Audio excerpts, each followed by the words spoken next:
अब हम इस टॉपिक स्टार्ट करेंगे phagocytosis and clearance of the offending agent कि अब हम कैसे ऑफेंडिंग एजेंट्स को फेगोसाइटोज करेंगे और उन्हें कैसे क्लियर करेंगे।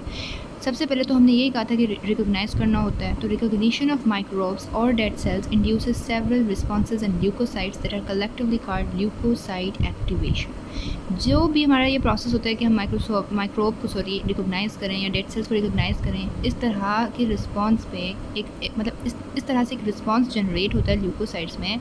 उन रिस्पॉन्स को हम कलेक्टिवली कहते हैं ल्यूकोसाइट एक्टिवेशन। ओके होगी बात। आफ्टर ल्यूकोसाइट्स, अब जब ल्यूकोसाइट्स पर्टिकुलरली न्यूट्रोफिल्स और मोनोसाइट्स हैव बीन रिक्रूटेड, जब वो जाके रिक्रूट हो चुके होते हैं to a site of infection और tissue injury, they must be activated. उसके बाद उन्हें एक्टिवेट होना पड़ता है। ये बात तो मैंने पहले भी बात आपको हाईलाइट की थी कि भाई वो पहले रिक्रूट होकर जाते हैं, बाद में एक्टिवेट होते हैं। एक्टिव फॉर्म में ही वो रिक्रूट नहीं होते, ठीक है, टू परफॉर्म देयर फंक्शंस, ताकि वो फंक्शन परफॉर्म करें। This makes perfect sense because while we want a defenders to patrol our body constantly, it would be best to keep them at a high level of alter and expending energy before they are required। मतलब हम उन्हें हर वक्त activate रखें तो भाई जाहिर सी बात है हमारी बॉडी ज़्यादा एनर्जी यूज़ कर लेगी, तो हम क्यों करें उन्हें हर वक्त एक्टिवेट फॉर्म में क्यों रखें। तो बेहतर है जब हमें ज़रूरत हो उसके लिए हम एनर्जी को एक्सपेंड कर लेंगे। The functional responses that are most important for destruction of microbes and other offenders are phagocytosis। अब कह रहे हैं कि भाई जो भी हमारा रिस्पॉन्स होता है उसके बाद अपना रिक्रूटमेंट के बाद वो क्या होता है, फेगोसाइटोज करना एंड इंट्रासेलुलर किलिंग करना। Several other responses and in the defensive functions of inflammation and may contribute to its injurious consequences.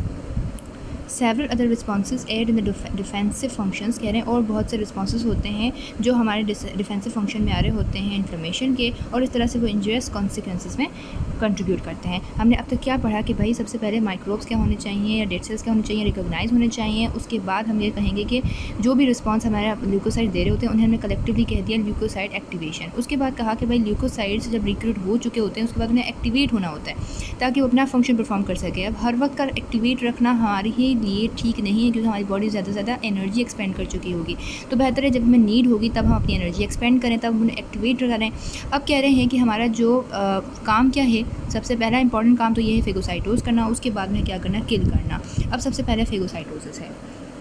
Phagocytosis involves 3 sequential steps. अब फेगोसाइटोसिस में भी 3 स्टेप्स हैं। नंबर 1 रिकॉग्नाइज करना और अटैच होना किसके साथ, of the particle to be ingested by the leukocyte. उस पार्टिकल को के साथ जाके अटैच करना जिसे आपने क्या करना है, इंजेस्ट करना है ल्यूकोसाइट ने, ठीक है। तो रिकॉग्नाइज करना और अटैच करना। दूसरा क्या है, इंगल्फ करना। रिकॉग्नाइज कर लिया, अटैच कर लिया, अब उसे इंगल्फ करना है, ठीक है, with subsequent formation of phagocytic vacuole.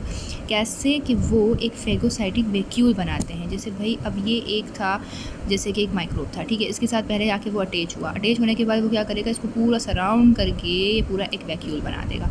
Okay, and killing और degradation of the ingested material. उसके बाद उसे किल करेगा, उसके और जो मटेरियल इंजेस्ट किया उस सबको क्या कर देगा, इंजेस्ट कर देगा, डिग्रेड कर देगा, किल कर देगा।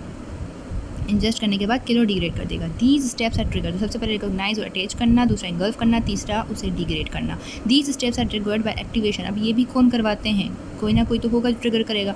कैसे, माइक्रोब्स करवाते हैं, जाहिर सी बात है कोई माइक्रोब होगा तो वो रिकॉग्नाइज होगा, बाद में सारा प्रोसेस होगा। नेक्रोटिक डेब्रिस करवाते हैं और वेरियस मीडिएटर्स भी करवाते हैं, मतलब कि कुछ इंट्रा सेलुलर हमारी बॉडी भी कुछ अफेक्ट कर रही होती है। Recognition by phagocytic receptors. अब सबसे पहले तो फेगोसाइटिक रिसेप्टर्स होते हैं जो रिकॉग्नाइज करते हैं, ठीक होगी बात। Mannose receptors, scavenger receptors and receptors for various ऑप्सोनेंस bind and ingest microbes. कह रहे हैं जो भी मैनोज रिसेप्टर्स हैं, स्कैवेंजर रिसेप्टर्स हैं और जो रिसेप्टर्स वेरियस ऑप्सोनेंस के हैं वो सब बाइंड होंगे और इंजेस्ट करेंगे माइक्रोब को। The macrophage mannose receptor is a lectin that binds terminal mannose and fucose residues of glycoprotein and glycolipid. अब कह रहे हैं मैनोज, नाम ही बता रहा है कि भाई वो किस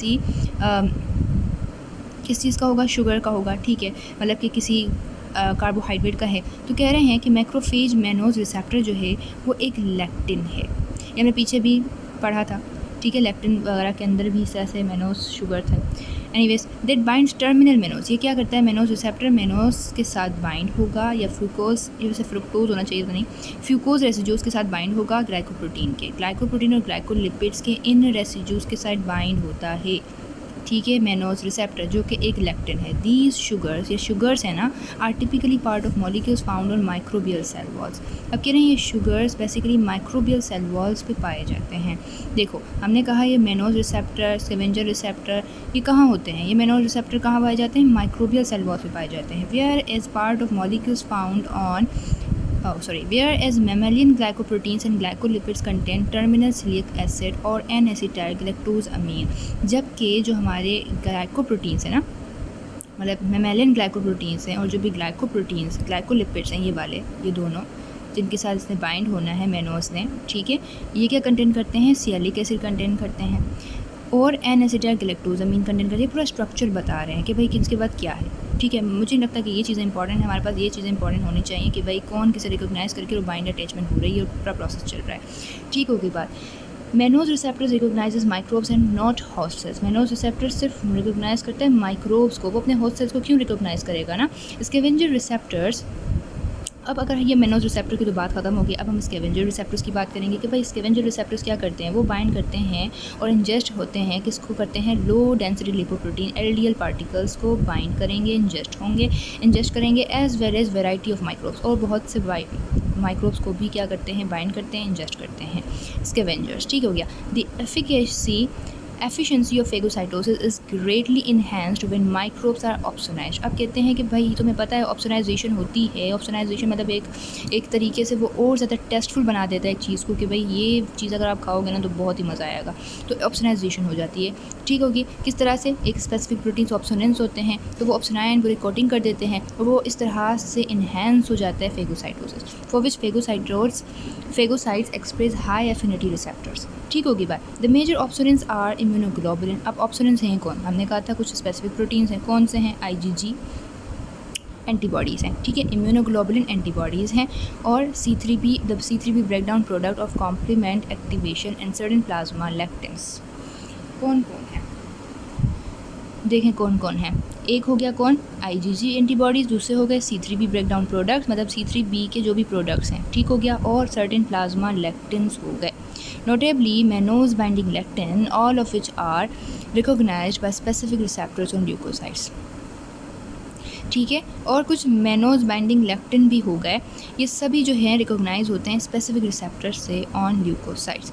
हमने क्या कहा अब तक? हमने ये कहा कि भाई देखो हमने रिकॉग्नाइज़ किया है फेगोसाइटिक रिसेप्टर से। रिसेप्टर्स हमारे पास हैं दो किस्म के, एक मैनोज था, तीसरा स्कैवेंजर्स था, और तीसरा हमारे पास था, तीन थे, ठीक है, ऑप्सोनेंस वाले रिसेप्टर्स। अब जो हमारे पास मैनोज रिसेप्टर्स थे वो हमने क्या कहा कि भाई मैनोज कहाँ मौजूद है? माइक्रोबियल सेल वॉल में, जबकि जिसके साथ उसने अटैच होना है वो कहाँ है?